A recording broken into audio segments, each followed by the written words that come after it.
Hello everyone, 10th गुरु के इस YouTube channel पे आपका स्वागत है। मैं बिट्टू कुमार आ गया हूं फिर से अपने इस 10th सीरीज के जो मैथ्स लेक्चर चल रहे हैं उनको आगे बढ़ाने के लिए। और आज का जो हमारा टॉपिक है वो क्या है आपको ही पता है सर, चैप्टर नंबर 3। अरे सर टॉपिक थोड़ी नहीं, ये तो चैप्टर का नाम है भैया, चैप्टर का नाम ही है 3। अब जैसे कि मैंने आपको कल डिस्कस करा था, क्या डिस्कस करा था, दो चर वाले रैखिक समीकरण में मैंने कल यानी pair of two variable of linear equation इस चैप्टर का नाम है। और कल मैंने क्या डिस्कस करा था कि आपको कोई दो इक्वेशन दे देगा। क्या दे देगा भैया? दो इक्वेशन। एक इक्वेशन ये दे दिया और दूसरा इक्वेशन मान लीजिए हमारे पास ये दे दिया, कुछ भी दे दे, दो इक्वेशन दे दिया। और हमने आपको क्या सिखाया था, a1 निकालिए। तो आपको ही पता था पहला इक्वेशन का जो पहला वैल्यू होता है x के जो बगल में होता है वो a1 होता है, ठीक। y के जो बगल में होता है वो b1 होता है और जो नंबर बचते हैं वो क्या होता है भैया, c1 होता है। बहुत बढ़िया भैया। और जो दूसरा वाला इक्वेशन है, ये तो पहला इक्वेशन था और ये जो दूसरा इक्वेशन है इसमें जो आपको दिखाई दे रहा है x की बाजू में वो क्या होता है, a2 होता है। y के बाजू में जो दिखाई दे रहा है वो क्या होता है हमारा, b2 होता है। और साइन भी लिखना मत भूलना। आप क्या करोगे, डायरेक्ट 5 लिख के आ जाओगे? नहीं, इसके साथ जो साइन होगा वो भी लिखना पड़ता है, क्योंकि यहाँ पे प्लस था इसलिए प्लस नहीं लिखा हुआ है। प्लस हिडन होता है, छिपा हुआ होता है, समझ गए। अब देखिए यहाँ पे देखिए c की वैल्यू क्या है भैया, 7। अब बहुत अच्छे से ये दूसरा इक्वेशन था तो C2। अब हमने क्या किया था, बहुत अच्छे तरीके से आपको A1 बाई A2 निकालना सिखाया था। बहुत बढ़िया। A1 की वैल्यू कितनी है भैया, 3। इसकी वैल्यू 3/3 कैंसिल होने वाला है तो कर दो, बना गया। बहुत बढ़िया। अब उसके बाद B1 और B2 की वैल्यू निकालिए। B1 by B2 equal to क्या हो जाएगा, 2/-5 और C1 बाई C2 क्या हो जाएगा, 7/7। ये C1 ये C2, 7/7। यहां तक हमने कल बहुत अच्छे से आपको कवर कराया था, बहुत अच्छे से आपको सिखाया था। क्या सिखाया था, ये रेशियो आपको कैसे निकालना है। अब ये रेशियो अगर आपको आ गया है तो इस पे आज अपन एक नया क्वेश्चन कवर करने वाले हैं, अपने एक नए टाइप के क्वेश्चन को कवर करने वाले हैं। वो क्या है, तो देखिए आपको क्या करेगा, दो इक्वेशन दे देगा। बहुत बढ़िया, लो भाई साहब दे दिया, दो इक्वेशन दे देगा, दे दिया भैया दो इक्वेशन। अब क्या कहेगा, आप A1 बाई A2 निकालिए, B1 बाई B2 निकालिए, C1 बाई C2। वो खुद क्वेश्चन में आपको बोलेगा कि दो इक्वेशन तुम्हें हम दिए हैं ये दोनों, और A1 by A2, B1 by B2 और C1 बाई C2 निकालो। और इसके बाद बताओ ये जो इक्वेशन है, ये जो इक्वेशन दिया गया है इसका कितना सॉल्यूशन होगा, इसके कितने सॉल्यूशंस होंगे, इसके सॉल्यूशन निकलेंगे या नहीं निकलेंगे, या इसके सॉल्यूशन इनफाइनाइट होंगे यानी बहुत ज्यादा इसका हल निकलेगा, या इसका कोई हल नहीं होगा, ये आपको बताना है। उसके बाद ये जो इक्वेशन है ये कैसा है, कंसिस्टेंट है कि नहीं। क्या बोला हमने भैया, कंसिस्टेंट। कंसिस्टेंट को हिंदी में क्या बोलते हैं भैया, संगत। यानी इसका जिसका सॉल्यूशन निकलता है उसको संगत बोलते हैं और जिसका सॉल्यूशन नहीं निकलता उसे हम क्या बोलते हैं, असंगत। यानी कहने का मतलब टोटल ये है कि अब जो नया टाइप हम पढ़ने जा रहे हैं उसमें ये दोनों जो इक्वेशन दिया है इसके ओवरऑल इंफॉर्मेशन के बारे में पूछेगा कि भाई ये जो हमारा इक्वेशन है ये कैसा इक्वेशन है, इसका जो नेचर कैसा है, इसका सॉल्यूशन निकलेगा या नहीं निकलेगा, वो सारी चीजें आपको मैं अब सिखाने जा रहा हूं। ठीक है, तो चलिए आगे बढ़ते हैं इसी के साथ।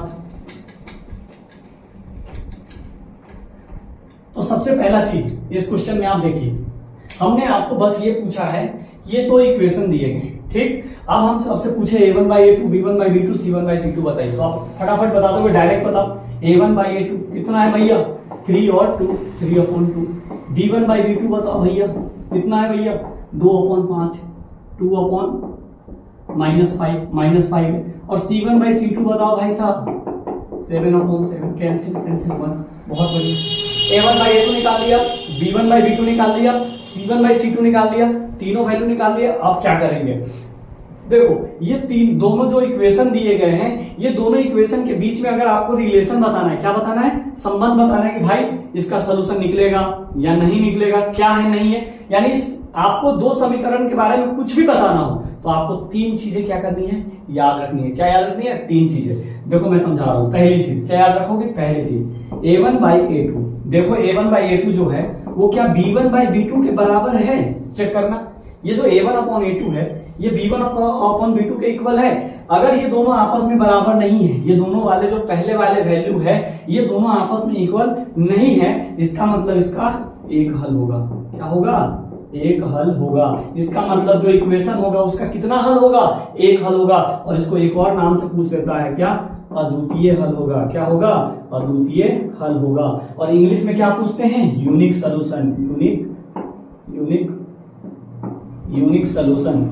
यूनिक सॉल्यूशन इंग्लिश में क्या बोल देते हैं? Unique solution. यानी कहने का मतलब देखिए, अब मैं तुमको आपको थोड़ा सा देहाती भाषा में समझाता हूँ, नॉर्मल लैंग्वेज में समझाता हूँ। एक ये है और एक ये है, दो लोग हैं, ठीक है। ये दोनों लोगों में लड़ाई होगा। जब दो लोगों में लड़ाई होता है तो उसको सुलझाने के लिए कितने लोगों की जरूरत पड़ती है? एक लोगों की जरूरत पड़ती है। ज्यादा लोग उसमें झगड़ा सुलझाने जाएंगे तो झगड़ा और बढ़ जाएगा। मतलब कि जब ये a1/a2 और b1/b2 ये जो वैल्यू आपने निकाला है और ये जो वैल्यू है, क्या ये दोनों वैल्यू आपस में इक्वल है? चेक करना। अगर नहीं इक्वल है, अगर दोनों आपस में बराबर नहीं है, पति पत्नी का तालमेल आपस में बराबर नहीं है, तो उसको सुलझाने का एक रास्ता है, वो खुद ही भाई आपस में सुलझा ले बात को। यानी उसका कितने ऑप्शन है? तो उसके पास एक ही रास्ता है। पति पत्नी में लड़ाई होगा तो उसके पास कितने ऑप्शन होंगे? एक ही ऑप्शन होंगे भाई, या तो तुम शांत हो जाओ या तो तुम शांत हो जाओ, मतलब एक हल होगा। समझाने का मतलब आपको समझ में आ गया होगा। अब देखो क्या कि मैं कह रहा हूं, जब ये दोनों वैल्यू आपस में इक्वल नहीं तो एक हल होंगे। अब देखो, अब एक बात करें, a1/a2 दूसरा केस, पहला केस तो समझ में आ गया, a1/a2 बराबर नहीं है b1/b2 तो कितने हल होंगे? एक हल। अब देखो a1/a2 b1/b2 बराबर नहीं है c1/c2। कहने का क्या मतलब है? सुनिए, जैसे मान लीजिए एक सड़क का योजना निकला, दूसरा समझा रहा हूं मैं। गांव में एक सड़क का योजना निकला, ठीक। अब एक बात बताइए, दो आदमी राजी हो गया, जिसके नाला बनाने के लिए, सड़क बनाने के लिए योजना निकाले गवर्नमेंट ने, दो आदमी मान गया। अब तीसरा आदमी बदतमीज था, वो नहीं मानता है, कहता भाई हम नहीं बनाने देंगे। जैसे होता है ना गांव में, कहते हैं हम अपना जमीन नहीं देंगे। दो आदमी मान गया, अब तीसरा आदमी क्या बोलता है? हम आपको नहीं बनाने देंगे। तो इसका मतलब है ये दो आदमी, दोनों की वैल्यू क्या हो जाएगी? बराबर। ये और ये दोनों आपस में क्या हो जाएंगे? मान जाएंगे, मतलब बराबर हो गए। लेकिन तीसरा आदमी क्या था? बदतमीज। ये तीसरा बदतमीज आदमी क्या किया? नहीं माना। इसका मतलब है जब दो बराबर हो जाएंगे, दो आदमी आपस में इक्विवेलेंट यानी बराबर हो जाएंगे, और तीसरा जो ये आदमी बैठा है ये बराबर नहीं होगा। दो बराबर, तीसरा नहीं बराबर। दो आदमी मान चुका है, तीसरा नहीं मान रहा है। एक बात बताइए, जब गांव में कोई भी नया योजना आता है, दो आदमी मानेगा, तीसरा नहीं मानेगा तो काम होएगा? नहीं होगा, काम होगा ही नहीं, क्योंकि भार दिया। दो लोग मान लो ट्रिप पे जाना है, चलो भाई घूमने चलते हैं, तीन दोस्त ने प्लान बनाया, दो दोस्त तो राजी हो गए, एंड टाइम पे तीसरा दोस्त क्या कहता है? हम नहीं जाएंगे। तो क्या होगा? पूरा प्लान का मजा किरकिरा हो जाएगा, पूरा प्लान फेल हो जाएगा। इसी तरीके से यहाँ पे दो आदमी जो है वो राजी है, मतलब ये दोनों की वैल्यू क्या आ जाएगी? सेम आ जाएगी। और तीसरा जो था वो बीच से पलट गया, नहीं माना, तीसरा बराबर नहीं आया। इसका मतलब है कोई हल नहीं होगा, इसका कोई रास्ता ही नहीं है, कोई हल नहीं होगा। इंग्लिश में क्या बोलते हैं भैया? No solution. क्या होंगे? अगर इक्वेशन का कुछ ऐसा कंडीशन आया, इक्वेशन अगर ऐसा दिख रहा है तो उसका क्या बता दोगे आप? No solution. बिना हल किए आप बता रहे हो कि इसका सोल्यूशन एक होगा, इसका सोल्यूशन एक भी नहीं होगा, और इसका सोल्यूशन तीसरा केस। अब तीनों आदमी मान जाएंगे भाई, नाला बनाना है गांव में, सभी आदमी राजी हैं, तो क्या होगा? बहुत सारे रास्ते हैं नाला बनाने के लिए, किसी का घर तोड़ के भी हम नाला बना सकते हैं। a1/a2 बराबर है b1/b2 बराबर है c1/c2। अब चलिए इसको एक और तरीके से हम आपको समझाते हैं। जैसे मैंने इसमें आपको पति पत्नी वाला एग्जांपल दिया, पति पत्नी दोनों आपस में लड़ लिए हैं, दोनों बराबर नहीं है, तो क्या होगा? इसका एक ही रास्ता निकलेगा, भाई साहब या तो साथ रहो या तो अलग रहो, यही हो सकता है। दूसरी चीज ये देखो, a1/a2 b1/b2 दोनों राजी है, दो लोग राजी है और तीसरा लोग क्या है? राजी नहीं है। तो क्या उसका शादी हो सकता है? मान लो एक लड़का है, इसको मान लो लड़का है और इसको मान लो लड़की है। लड़का लड़की दोनों आपस में क्या कर लिए? पसंद कर लिए, दोनों का पसंद सेम है, लेकिन ये इसके पिताजी हैं। कौन है? पिताजी। लड़का लड़की तो मान गए शादी के लिए, लेकिन पिताजी बीच में आ गए, तो क्या शादी होगा? नहीं शादी होगा। तो यहाँ पे लिख देंगे नो सोल्यूशन। ऐसे भी याद रखना, जब दो वैल्यू आपस में a1/a2 दोनों बराबर हो जाते हैं और तीसरा वाला जब बराबर नहीं होता है तो उसका मतलब उसमें कोई सोल्यूशन नहीं निकलेगा। और तीसरा देखिए, लड़का भी राजी, लड़की भी राजी और पिताजी भी राजी हो गए, मतलब लड़का लड़की और पिताजी तीनों पसंद आ गए, तो मतलब कंफर्म है। अब इसका शादी तो धूमधाम से होगा, अनंत हल होंगे। कितने हल होंगे? अनंत हल होंगे। कहने का क्या मतलब है मेरे भाई? ये a1/a2 की जो वैल्यू आएगी, ये b1/b2 की जो वैल्यू आएगी, और ये जो c1/c2 की वैल्यू आएगी, तीनों इक्वल आ जाएगी, तीनों इक्वल आ जाएगी। तो उसका कितना हल होगा? अनंत हल होंगे। इंग्लिश में इनफाइनाइट सॉल्यूशन। तो ये बात आपके खोपड़ी में लग रहा है हमें अच्छे से फिट हो गया होगा। तो एक चीज और बताना चाहता हूं, अब जिसका सॉल्यूशन निकलता है, जिसका सॉल्यूशन क्या होता है, जिसका हल निकलता है, इसका मतलब वो इक्वेशन कैसा है, तो कंसिस्टेंट होता है, यानी कि संगत होता है। तो हल कहां कहां निकल रहा है भैया, तो यहां जब पति पत्नी दोनों आपस में राजी नहीं है, दो वैल्यू आपस में बराबर नहीं है, इसका मतलब वहां पे एक हल निकल रहा है। जहां पे हल निकलेगा वहां पे समीकरण कैसा होगा, तो संगत होगा। क्या होगा, संगत, जिसको इंग्लिश में बोलते हैं कंसिस्टेंट। क्या होते हैं, कंसिस्टेंट, समझ गए। और जहां पे हल नहीं निकलेगा वहां पे क्या होता है, असंगत। यही हल नहीं निकला है तो ये समीकरण कैसा है, असंगत है, यानी इनकंसिस्टेंट। बात खोपड़ी में घुसी, ठीक। अब देखिए यहां भी हल निकल रहा है, अनंत हल, तो ये भी क्या होंगे, कंसिस्टेंट, यानी संगत। तो चलिए एक पे अब इस पे क्वेश्चन आपको हम करके दिखाते हैं। जैसा मैं ज्यादा टाइम नहीं लूंगा इसमें, क्योंकि आपको मैंने A1, A2, B1, B2 सबकी वैल्यू निकाल के रखी है, तो मैं इसी एग्जांपल में क्वेश्चन करा के आपको दिखाता हूं। एक काम करते हैं, एक नेक्स्ट क्वेश्चन लिख के ही बनाते हैं बढ़िया सा, कि बोर्ड में कैसे क्वेश्चन आते हैं, ठीक है। देखो क्वेश्चन कुछ ऐसा आता है, कहेगा A1 by A2, B1 by B2, C1 by C2 का अनुपात निकाले जिसके लिए समीकरण युग्म दिया हुआ है। समीकरण 3x - 2y + 5 = 0, 2x - 5y = 7 = 0, ठीक। हाँ, समीकरण युग्म क्या, A1 B2 दोस्तों निकाले जिसके लिए समीकरण युग्म, उसके बाद कहेगा संगत हल है या असंगत हल है, हल होंगे। यानी क्वेश्चन कुछ आपसे क्या पूछा है, इंग्लिश में भी लिख लीजिए, फाइंड द रेशियो। बहुत ही सिंपल है और आपके पेपर में आता है, A1 by A2, B1 by B2, C1 by C2 whose pair of linear equation। अब ये इक्वेशन को आप यहाँ पे डाल लेना, ठीक। मैं यहाँ पे 2 बार नहीं लिख रहा हूं, ठीक, आप लिख लेना। उसके बाद इज कंसिस्टेंट और नॉट। आपको ये बताना है कि ये जो इक्वेशन दिया गया है ये कंसिस्टेंट है या नहीं है।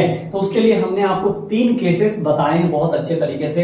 पहला और दूसरा रेशियो निकाले, दोनों आपस में बराबर नहीं है, तो इसका मतलब क्या है, यानी A1 by A2 बराबर नहीं है B1 by B2, तो उसका एक हल होगा, 1 सोल्यूशन होंगे, हमने बताया। दूसरा क्या बताया, A1 by A2 बराबर B1 by B2 बराबर C1 by नहीं है C2, 2 आदमी राजी, तीसरा नहीं राजी, कोई हल नहीं होगा। और एक बताया था तीनों बराबर होंगे, तो क्या होगा, इनफाइनाइट हल होंगे। तो हमें सबसे पहले क्या करना होगा भैया, तो अगर हमें किसी इक्वेशन के बारे में बताना है कि इसका इक्वेशन का फ्यूचर में शादी होगा, यानी कंसिस्टेंट होगा या इनकंसिस्टेंट होगा, इसके लिए हमें क्या निकालना होगा, रेशियो निकालना पड़ेगा। समझ में आया, इसीलिए हमने आपको पहले क्लास में क्या पढ़ाया, रेशियो निकालना सिखाया। तो आइए सबसे पहले क्या करेंगे, हेयर, इंग्लिश वाले हेयर लिखेंगे और हिंदी वाले यहां लिखेंगे। लिख लिया यहां, उसके बाद दोनों इक्वेशन को उतार लीजिए। चलिए उतारते हैं भैया। 3x यहां से सोल्यूशन कर रहा हूं मैं, हेयर यहां देखो दोनों समीकरण को उतारिए, 2y + 5 = 0। उसके बाद थोड़ा सा गैप दे देना इसमें, और उसका दूसरा उतार लेना, 2x - 5 + 7 = 0, ठीक। लाइन खींच के इसको 1 लिख देना, लाइन खींच के इसको 2 लिख देना, इतने तक में कोई दिक्कत नहीं है। अब देखो हमने बीच में थोड़ा सा गैप दिलवाया था, क्यों दिलवाया था, ताकि आप यहाँ से A1 की वैल्यू लिख सको, B1 की। पहले वाले समीकरण है तो सब में A1 B1 C1, दूसरे में है A2 B2 C2, समझ गए। अब देखिए 3 -2, अब आप कहोगे ये क्या हो जाएगा, B2 की वैल्यू -2, 2 डायरेक्ट मत लिख देना, गलती करते हैं बच्चे यहाँ पे, डायरेक्ट 2 लिख देते हैं, आपको साइन भी लिख के चलना है, ठीक है। C1 = 5। अब देखो यहाँ से A2 दूसरा समीकरण का वैल्यू लिख रहे हैं, तो ये क्या हो जाएगा 2, B2 = -5 और C2 = क्या हो जाएगा मेरे भाई 7, ठीक। अब देखिए अब क्या करोगे, इसका रेशियो निकालोगे। क्या निकालोगे मेरे भाई, रेशियो। तो चलो निकालते हैं फटाफट रेशियो। क्वेश्चन आप लोगों ने नोट कर लिया। अब रेशियो निकालो, A1/A2। बताओ मेरे भाई, A1 की वैल्यू 3, A2 की वैल्यू 2, तो 3/2, ठीक है मेरे भाई। और B1 ये है B1/B2, निकालो इसके नीचे b1 अपॉन b2 क्या है 2 अपॉन -5 माइनस माइनस कट गया 2 अपॉन 5 c1 अपॉन c2 मेरे बड़े भाई बताओ 5 अपॉन